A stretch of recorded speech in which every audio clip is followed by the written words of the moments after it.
Assalamualaikum, வணக்கம், ஐபோவன், welcome to CGC talk shop. This is me Fathima Rinosa. இன்னைக்கு டிசம்பர் 20ஆம் தேதி. இன்னும் 12 நாட்கள்ல நாம 2024க்கு ஒரு மிகப்பெரிய டாட்டா காட்டிட்டு வெல்கம் 2025 அப்படின்னு சொல்லிட்டு 2025 வந்து நம்ம வெல்கம் பண்ண போறோம். நமக்கு டைம் இல்ல குயிக்கா அந்த வருஷம் ஓடிருச்சேன்னு சொல்றதை விட ஒரு நேர அட்டவணையை போட்டு அடுத்த வருஷத்தை வந்து நீங்க ஸ்டார்ட் பண்ணுங்க, உங்களுடைய ஹெல்த்தை வந்து நீங்க பாத்துக்குங்க அப்படிங்கறதான் உங்களுக்கு வந்து சொல்ல போறேன். ஸோ 25க்கான 25வது வருஷத்துக்குரிய விஷயங்கள் என்னென்ன புதுசா பண்ண போறீங்க அப்படிங்கறதெல்லாம் வந்து நம்ம லாஸ்டா கடைசியா பேசுவோம். ரொம்ப இன்ட்ரெஸ்டிங்கா இருக்கும் இல்லையா? சரி, இது போக என்ன நடக்குது நம்ம நாட்டுல அப்படின்னு பார்க்கும்பொழுது, முன்னாள் ஜனாதிபதினு வச்சுக்கோ, மஹிந்த ராஜபக்ஷ அவர்கள் முன்னாடி எல்லாம் வந்து மேடைகள்ல ஜனாதிபதினாலே மஹிந்த ராஜபக்ஷ அப்படிங்கறதான் உங்களுக்கு ஞாபகம் இருக்குன்னு நினைக்கிறேன். ஜனாதிபதி தேர்தல் வந்துச்சு இல்லையா லாஸ்டா செப்டம்பர்ல? தேர்தல் வரும்பொழுது ரணில் அவர்களுடைய மீட்டிங்க்கு போயிட்டு ஒரு பெண்மணி வந்து மேடையில பேசிட்டு இருக்கிற வாக்குல ஜனாதிபதி மஹிந்த ராஜபக்ஷ அப்படின்னு சொல்லிட்டாங்க, ரணில் அவர்களை வந்து மேடையில வச்சுட்டு. அப்ப அது என்ன அப்படின்னா, மைத்ரி அவர்களுடைய அரசாங்கமாகட்டும் கோட்டாவினுடைய அரசாங்கமாக இருந்தாலும் அந்த ஜனாதிபதி அப்படிங்கிறது வந்து அடுத்தது மஹிந்த தான் வரும் அப்படிங்கிறது வந்து ஒட்டி போயிருச்சு எல்லாருக்குமே. அந்த மாதிரி முன்னாள் ஜனாதிபதி மஹிந்த ராஜபக்ஷ அவர்களுக்கு வந்து கிட்டத்தட்ட 288 பாதுகாப்பு உத்தியோகத்தர்களை வந்து கொடுத்திருந்தாங்களாமா. இந்த பாதுகாப்பு உத்தியோகத்தர்கள்ல முப்படை வீரர்கள் இருப்பாங்க, ராணுவ வீரர்கள் எல்லாம் இருப்பாங்க, போலீசாரும் இருப்பாங்க. இப்போ இதுல வந்து அண்மையில வந்து சொல்லப்பட்டிருந்தது, போலீசாரினுடைய பாதுகாப்பை தவிர மற்றதெல்லாம் நாங்கள் எடுக்க போறோம், முன்னாள் ஜனாதிபதிகளுக்குரிய பாதுகாப்பெல்லாம் நாங்கள் எடுக்க போறோம்னு சொல்லியிருந்தாங்க. இப்போ இதுல என்ன அப்படின்னா, எஸ்எல்பிபியினுடைய கட்சி உறுப்பினர்கள் இருக்காங்க இல்லையா, அதிலே மிக முக்கியமாக டிவி சாணக்க அப்படிங்கிற நாடாளுமன்ற உறுப்பினர் வந்து நேத்து ஒரு ஊடகவியலாளர் சந்திப்புல வந்து சொல்லியிருந்தார் என்னன்னா, இப்போ நீங்க வந்து முன்னாள் ஜனாதிபதிக்குரிய பாதுகாப்பெல்லாம் வந்து எடுக்கிறீங்க, ஓகே நல்லதுதான், உங்களுடைய ரூல்ஸுக்கு கீழே கொண்டு வரணும்னு நினைக்கிறீங்க. ரணில் அவர்கள், சந்திரிகா அவர்கள், மைத்ரி அவர்கள் மாதிரியா மஹிந்த அவர்கள் நீங்க நினைச்சிட்டு இருக்கீங்க. இந்த நாட்டை வந்து மீட்டெடுத்த ஒரு மன்னர் மாதிரி தான் மஹிந்த ராஜபக்ஷ அவர்கள். ஒரு மன்னர் ரேஞ்சில தான் நாங்க வச்சிருக்கோம் அவரை. அப்படிப்பட்ட ஒருத்தருக்கு எவ்வளவு இதுகள் இருக்கும், மிரட்டல்கள் இருக்கும், எவ்வளவு எதிரிகள் இருப்பாங்க, எவ்வளவு அவருக்கு பாதுகாப்பின்மை ஏற்படுத்தக்கூடிய சம்பவங்கள் இருக்கும், அவரை சுத்தி பல சூழ்நிலைகள் காணப்படும். இப்படியெல்லாம் இருக்கிற பட்சத்துல நீங்க மஹிந்த ராஜபக்ஷ அவர்களினுடைய பாதுகாப்பை வந்து எடுத்தது அரசியல் பழிவாங்கல் அப்படிங்கிறத அவர் சொல்லியிருக்காரு. டிவி சாணக்க அவர்கள் ரொம்ப கராரா நேற்று பேசியிருந்தாரு. இப்போ நான் ஒன்று சொல்றேன் கேட்டுங்க. ரணில் அவர்களையும் மஹிந்த அவர்களையும் ஒப்பிட முடியுமா என்ன? மைத்ரி அவர்களையும் மஹிந்த அவர்களையும் ஒப்பிட முடியுமா என்ன? கோட்டாவை மஹிந்த ஒப்பிட முடியுமா என்ன? மஹிந்த தாங்க. ஆனா நீங்க எல்லாருக்கும் கொடுக்குற மாதிரி நீங்க மஹிந்தைக்கும் வந்து நீங்க பண்ணிட்டு இருக்கீங்க, அதெல்லாம் எக்ஸெப்ட் பண்ண முடியாது அப்படிங்கிற மாதிரி அவர் வந்து நேற்று சொல்லியிருந்தாரு. இது வந்து சின்ன விஷயம் இல்லைங்க, இது வந்து நீங்க ரொம்ப பண்றீங்க அப்படிங்கிற மாதிரி அரசாங்கத்துக்கு வந்து பேசியிருந்தேன். நான் ஷார்ட் வீடியோ ஒரு சின்ன ஒரு கட் வந்து நான் உங்களுக்கு போட்டிருக்கேன். වැඩිම තර්ජන තියෙන මහින්ද රාජපක්ෂ මහත්තයාට තියෙන තර්ජනයමද මෛත්‍රීපාල සිරිසේන මහත්තයාට තියෙන රනිල් වික්‍රමසිංහ මහත්තයාට තියෙන. ඒකින්ද අපි කිසිසේත්ම මේ තක්සේරුව ගැන තක්සේරුව පිළිබඳව අපි විශ්වාස කරන්නේ නැහැ. මේක හුදෙක් දේශපාලන පරිගැනීම. මහින්ද රාජපක්ෂ මැතිතුමාගේ ආරක්ෂාව අඩු කරලා එදා ඔවුන්ට හිටපු අපි කිව්වා අර 103ක් කුහ කණ්ඩායමක් තමයි ඒ වෙලාවේ JP එකට මුලින්ම හිටියේ. අන්න ඒ කණ්ඩායම පොහොට්ටුවෙන් ඔවුන්ට එකතු වෙච්ච කණ්ඩායම නැතුව අර එදා ඔවුන් එක්ක හිටපු ඒ කණ්ඩායම සතුටු කරන්න තමයි මහින්ද රාජපක්ෂ මැතිතුමාගේ ආරක්ෂාව අඩු කරන්නේ. ඒ වගේම මහජන ආරක්ෂක මැතිතුමා අවධානය කරපු තවත් කරුණක් තමයි මහින්ද රාජපක්ෂ මැතිතුමාට ආරක්ෂාව ලබා දෙන්න මිලියන 610ක් යනවා කිව්වා හමුදාව ලබා දුන්නා. හැබැයි අපි දිගින් දිගට ප්‍රශ්න කරා මොකද්ද මේ 610? බලනකොට මිලියන 610 කියන්නේ කොහොමද ගෙවන ෆික්ස් කොස්ට් එක. ඒක තමයි හමුදා නිලධාරීන්ට දෙන පඩිය. මහින්ද රාජපක්ෂ මැතිතුමාගෙන් හමුදා නිලධාරීන් අයින් කරලා ඒගොල්ලෝ කැම්ප් එකට ගියා කියලා මේ කොස්ට් එක අඩු වෙනවා. ඒ වියදම අඩු වෙනවා. එහෙම කිසිම අඩුවීමක් නැහැ. අවුරුද්දට මේ මිලියන 610 ඒ විදියටම ඉස්සරහටත් යනවා. හැබැයි වෙන එකම කාරණය තමයි රට බේරගත්ත නායකයාගේ ආරක්ෂාව අඩු වෙනවා. හැබැයි මේ කණ්ඩායම නැවත වතාවක් කඳවුරට යෑම ඇරෙන්න වෙන කිසිම රජයට 1 රුපියලකවත් ඉතුරුවක් නැහැ. මහින්ද රාජපක්ෂ මැතිතුමාගේ ආරක්ෂාව අයින් කිරීම තුලින් හමුදා නිලධාරීන් අයින් කිරීම තුලින් රජයට ඉතුරු වෙච්ච මුදල රුපියල් 0යි. හැබැයි යමති දේශපාලන පරිගැනීම් කරන්න ඕන කෙනෙක් තෝරගන්න.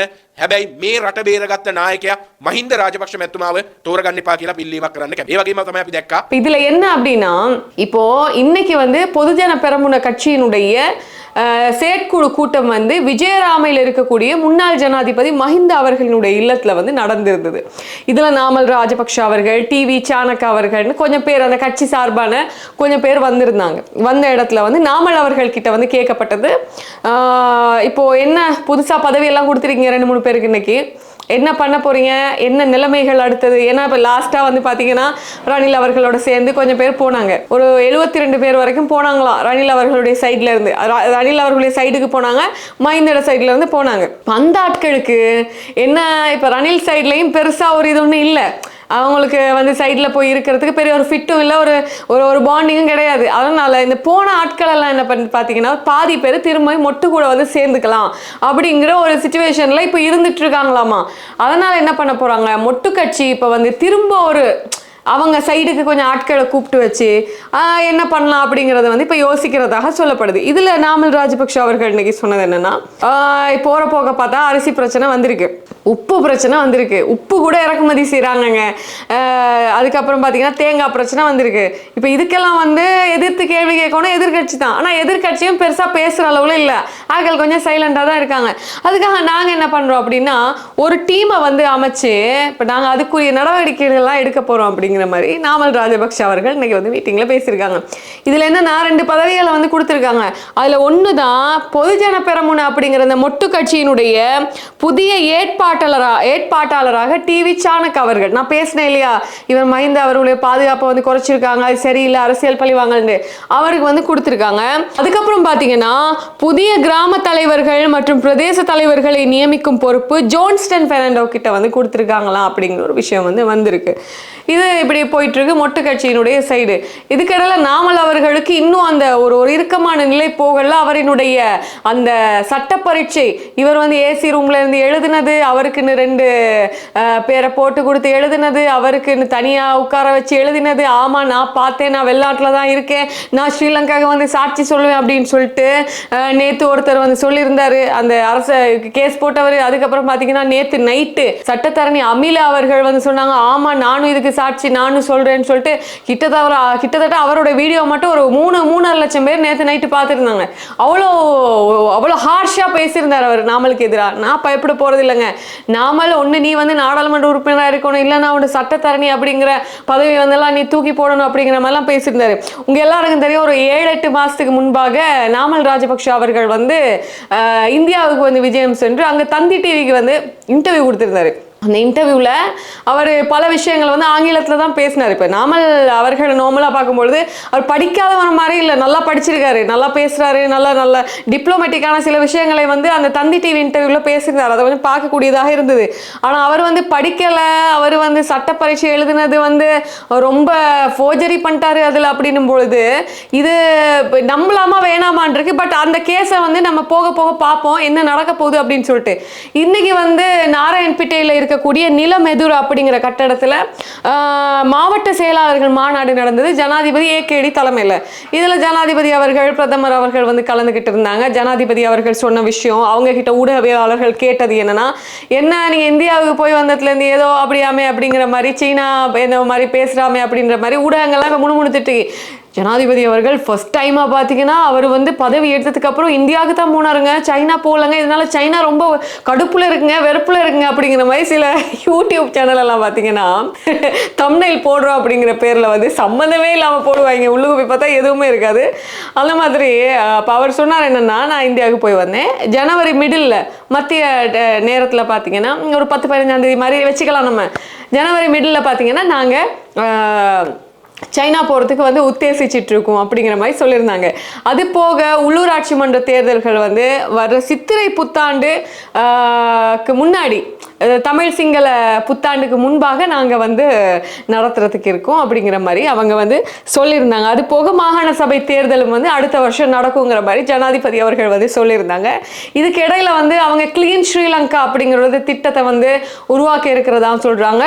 இதுல வந்து டிஜிட்டல் அடையாள அட்டை திட்டம் வந்து விரைவுபடுத்தப்பட்டு ஒரு 3 விஷயங்களை வந்து உட்படுத்தப்பட்டு அதுல வந்து பாத்தீங்கன்னா வறுமையை வந்து ஒழிக்கிறது, அதுக்கப்புறம் டிஜிட்டல் மயமாக்குறது, சமூகத்தை கருத்தியல் ரீதியாக வந்து சிந்திக்க வைக்கிறது, வைக்கிறது மாதிரி கிளீன் ஸ்ரீலங்கா அப்படிங்கிற திட்டத்தினூடாக பல விஷயங்களை வந்து கொண்டு வர போறோம் அப்படிங்கிற மாதிரி சொல்லியிருந்தாங்க. அதோட அவர் வந்து இந்த மாவட்ட செயலாளர்கள் கிட்ட சொன்ன விஷயம் என்னன்னா, நம்ம நாட்டு மக்கள் வந்து அரசு நிறுவனங்களுக்கு, இப்போ பேங்க்குக்கு, கச்சேரிக்கு, இப்படி பொதுவான இடங்களுக்கு, அரசு சார்பான இடங்களுக்கு போனோடனே அங்க உள்ள உத்தியோகத்தர்களை வச்சு என்ன வேணாலும் செஞ்சுக்கலாம் அப்படிங்கிற நிலைமையில தான் இருக்காங்க. இவர் எனக்கு தெரியும்னா இவர் மூலமா என்னத்தை வேணாலும் செஞ்சுக்கலாம். இப்போ நம்ம பாஸ்போர்ட் ஆஃபீஸ், குடிவரவு குடியாளர் திணைக்களத்துக்கு போனோம்னா அவர் கொஞ்சம் காசை கொடுத்தா நம்ம செஞ்சுக்கலாம், அங்க தெரிஞ்சவங்க யார் சரி இருந்தால் ஏதாச்சும் செஞ்சுக்கலாம் அப்படின்னு ஒரு சடங்குக்குள்ளே இருந்துட்டாங்க. அப்படியெல்லாம் இருக்க விடக்கூடாது. அப்படியெல்லாம் இருந்தோம்னா ஊழல் வந்து அதிகரிக்கும் அப்படிங்கிற மாதிரி பல விஷயங்களை வந்து இன்னைக்கு அந்த மாநாட்டில் வந்து பேசியிருக்காங்க. இப்படி ஜனாதிபதி அவர்கள் வந்து இன்னைக்கு கண்டிக்கும் போயிருக்காங்க. அஸ்கிரிய மகாநாயக்க தேரர்களை வந்து மீட் பண்ணி ஆசீர்வாதம் வாங்கியிருக்காங்க. அங்கேயும் போய் பேசியிருக்காங்க. இந்த விஷயம் வந்து இப்படி போயிட்டு இருக்கும் பொழுது நேத்து பாத்தீங்கன்னா பிற்பகல் அளவுல முள்ளிவாய்க்கால்ல இருக்கக்கூடிய மேற்கு கடல் அப்படிங்கிற இடத்துல ஒரு பிற்பகல் வாக்குல மியான்மர்ல இருந்து வந்த படகு அப்படின்னு சொல்லிட்டு ஒரு படகு வந்திருக்கு. அந்த படகுல வந்து கிட்டத்தட்ட ஒரு 102 பேர் வரைக்கும் இருந்திருக்காங்க. அதுல வந்து அவங்கள வந்து கடற்படையினர் அவங்கள வர வச்சு அவங்களுக்கு தேவையான சாப்பாடு, சுகாதார தேவைகள் எல்லாம் கொடுத்து அவங்கள நிப்பாட்டி வச்சு இன்னைக்கு காலையில் என்ன பண்ணாங்கன்னா திருகோணமலை துறைமுகத்துக்கு அந்த படகை வந்து கொண்டு வந்திருக்காங்க. படகுல இருந்தவர்களுக்கான உணவு சுகாதார வசதிகளை வந்து கடற்படை வழங்குவதாக கேப்டன் கடற்படை பேச்சாளர் கயான் விக்ரமசூரிய வந்து சொல்லியிருந்தாரு. திருகோணமலை மாவட்ட செயலாளரின் ஆலோசனைக்கு அமைய மேலதிக நடவடிக்கைகள் இவங்க தொடர்பாக மேற்கொள்ளப்படும் சொல்றாங்க. இதுல இவங்க சொல்லியிருக்காங்க என்னன்னா 3 படகுகள்ல வந்து இவங்க வந்து வந்தாங்களாமா. ஏன் வந்தாங்க மியான்மர்ல இருந்து அப்படின்னு பார்க்கும் பொழுது அங்க உள்நாட்டில் ஏற்படக்கூடிய யுத்தம் காரணமாக நாட்டை விட்டு அவங்க வந்து வெளியே தப்பிச்சு வரணும் அப்படின்னு சொல்லிட்டு 3 படகுகள்ல 110 பேர் வந்திருக்காங்க. 110 பேர் வரும்பொழுது கடல்ல ஏற்பட்ட சூறாவளி காரணமாக 2 படகுகள் வந்து என்ன ஆயிருக்குன்னா கவிழ்ந்து விபத்துக்குள்ளாயினதுல சிறுவர்கள் உட்பட 6 பேர் வந்து மரணம் அடைஞ்சிருக்காங்களாம். இப்ப அந்த படகுல வந்து 102 பேர் இருக்காங்களாம் அப்படின்னு வந்து சொல்லப்படுது. இப்ப இவங்களை வந்து நம்ம நாட்டிலேயே வைக்கிறதா, அப்படி இல்லைன்னா வந்து மியான்மருக்கு திருப்பி அனுப்புறதா, இல்லைன்னா அகதியாக வந்த இவங்களை வந்து நம்ம நாட்டுக்குள்ள அடைக்கலம் கொடுத்து வைக்கிறதா அப்படிங்கிறது எல்லாமே நாட்டினுடைய பாதுகாப்பு அமைச்செல்லாம் சேர்ந்து தான் யோசிப்பாங்க. அவ்வளோ ஈஸியாக அவங்களுக்கு வந்து ஒரு இடம் கொடுப்பாங்களா, புகலிடம் கொடுப்பாங்களா அப்படிங்கிறது வந்து நமக்கு தெரியாது. அண்ட் இவங்க வந்து திருவோணமலையில் இருக்கிறதா வந்து சொல்லப்படுது. ஆனால் அந்த அவங்களுடைய முகம் எல்லாம் பார்க்கும்பொழுது ரொம்ப பாவமாக இருந்ததுங்க. ரொம்ப பசியில் இருந்து மயக்கத்தில் இருந்து அதில் உள்ளே இருக்கிற சிறுவர்கள் எல்லாமே பார்த்தீங்கன்னா கொஞ்சம் பேர் மயக்கத்தில் இருந்தாங்களாமா, சாப்பாடு இல்லாமல். இப்போ ஒரு சூறாவளி காரணமா எங்கேயோ போக இருந்த படகு அவங்க அப்படியே புறப்பட்டு வந்திருக்காங்க. எப்படியாச்சும் போயிட்டு நாட்டில இருந்து தப்பிச்சு நிம்மதியா போய் எங்கேயாச்சும் சாப்பிட்டு சரி வாழ்ந்துடலாம் அப்படின்னு சொல்லிட்டு. பட் ஆனாலும் நம்மளுடைய கடற்படையினரை வந்து பாராட்டணும். அவங்களுக்குரிய சாப்பாடு எல்லாமே வந்து இன்னைக்கு கொடுத்துருந்தாங்க. ரொம்ப சந்தோஷமா இருந்துச்சு அதை பார்க்கும்பொழுது. அவங்க மனிதாபிமானத்தோட நடத்திருக்காங்க நம்மளுடைய கடற்படையினர். அவங்களுக்கு வந்து வாழ்த்துக்களை வந்து தெரிவிச்சுக்கிறோம். அது போக நம்ம நாட்டில் இதுவரைக்கும் பார்த்தீங்கன்னா 35,600 மெட்ரிக் டன் அரிசி வந்து இறக்குமதி செய்யப்பட்டிருக்காங்க. இந்த இறக்குமதி செய்யப்பட்ட அரிசிகளில் சத்தோசூடாக விற்பனை செய்யும் நடவடிக்கைகள் வந்து ஆரம்பிக்கப்பட்டிருக்கு. இதனை முன்னிட்டு 1500 மெட்ரிக் டன் அரிசி கொள்வனவு செய்யப்பட்டதாக லங்கா சத்தோச தலைவர் கலாநிதி சமித்த பெரேரா வந்து தெரிவிச்சிருக்காங்க. இதுல என்னன்னா இப்ப நாட்டில் வந்து அரிசியை வந்து இவ்வளோ வந்து இறக்குமதி செஞ்சிருக்காங்க. ஆனாலும் அரிசியினுடைய விலையை வந்து சில பேர் அதிகரித்து விற்கிறாங்க அப்படிங்கிறதுக்காக ஒரு 10 நாட்களாக சுற்றி வளைப்புகளை வந்து மேற்கொண்டிருந்தாங்க. நுகர்வோர் அதிகார சபையில் உள்ள ஆட்கள் எல்லாம் போட்டு எங்க என்னென்ன ஊழல் நடக்குதுன்னு சொல்லிட்டு சுற்றி வளைப்புகளை மேற்கொள்ளப்பட்ட டைம்ல கிட்டத்தட்ட அந்த 10 நாட்கள்ல 578 சுற்றி வளைப்புகள் வந்து நடத்தப்பட்டிருக்கிறதாக நுகர்வோர் அதிகார சபை சொல்லியிருக்காங்க. இதுல வந்து இடங்கள்ல அதிக விலைக்கு அரிசி விற்பனை செய்யப்படுவதாக கிடைத்த முறைப்பாடுகளின் அடிப்படையில் மாவட்ட மட்டத்திலான அதிகாரிகளால் சுற்றி வளைப்புகள் வந்து மேற்கொள்ளப்பட்டது அப்படின்னு வந்து சொல்லப்படுது. இதுக்கு இடையில இன்னொரு 5 நாட்கள்ல நம்ம நாட்டில் வந்து கிறிஸ்துமஸ் பண்டிகை, அதுக்கப்புறம் புத்தாண்டு பண்டிகை வர இருக்கு. அப்போ இந்த புத்தாண்டு அப்படின்னும் பொழுது மக்கள் வந்து தலைநகரத்தில் அதிகமாக கூடுவாங்க, பொது இடங்கள் அதிகமாக கூடுவாங்க, மதத்தலங்கள் அதிகமாக கூடுவாங்க. கிறிஸ்துமஸ் அப்படிங்கிறதுனால தேவாலயங்கள் அதிகமாக வந்து கூடுவாங்க. இதனால வந்து நம்மளுடைய போலீஸ் ஊடக பேச்சாளர் சட்டத்தரணி சிரேஷ்ட போலீஸ் அத்தியட்சகர் புத்திக மானத்துங்க என்ன சொல்லியிருக்காருன்னா, மேல் மாகாணத்தில் மாத்திரம் நாங்கள் 6500 போலீஸ் உத்தியோகத்தர்களை இதற்காக நாங்கள் ஈடுபடுத்தி இருக்கோம். அது மட்டும் இல்லாம மக்கள் அதிகம் கூடும் வழிபாட்டு தலங்கள் மற்றும் கடைகளில் திருடர்கள் மற்றும் குற்றவாளிகளை அடையாளம் காண்பதற்காக 500க்கும் மேற்பட்ட சிவில் உடையில் போலீஸ் உத்தியோகத்தர்களை வந்து நாங்கள் ஈடுபடுத்தி இருக்கோம். இல்ல ஸ்பெஷலா பாத்தீங்கன்னா கத்தோலிக்க தேவாலயங்கள் உள்ளிட்ட மதஸ்தலங்கள் மாநிலங்கள்ல பாதுகாப்பிற்காக நாடளாவிய ரீதியில விசேட வேலை திட்டம் வந்து அமுல்படுத்தப்பட்டிருக்கு அப்படின்னு வந்து சொல்லப்பட்டிருக்காங்க. இது நல்ல விஷயம் தான். இப்போ எங்க என்ன நடக்கும்னு தெரியாது இல்லையா, அதனால நாட்டுல பாதுகாப்பும் பலப்படுத்தப்பட்டிருக்கு அப்படிங்கிறது அது மிக முக்கியமான ஒரு விஷயமாக இருக்கு. இவ்வளவுதான் நான் இன்னைக்கு வந்து கொண்டு வந்திருக்கிற செய்தி. அண்ட் நீங்க என்ன நினைக்கிறீங்க? இந்த மியான்மர் நாட்டுல இருந்து வந்த அந்த மக்கள், அகதிகளாக வந்த மக்களை திருப்பி அனுப்பினா நல்லோன்னு நினைக்கிறீங்களா? பாவங்க, அவங்களே எதுவுமே இல்லாம நம்ம நாட்டுக்கு புகலிடம் கோரி வந்திருக்காங்க, அகதிகளாக வந்திருக்காங்க. அவங்களுக்கு ஒரு இடத்த கொடுத்து நம்ம நாட்டுல அடைக்கலம் கொடுக்கறது நல்லோன்னு நினைக்கிறீங்களா? கீழே கமெண்ட் பண்ணுங்களேன், பார்க்கலாம். Good night.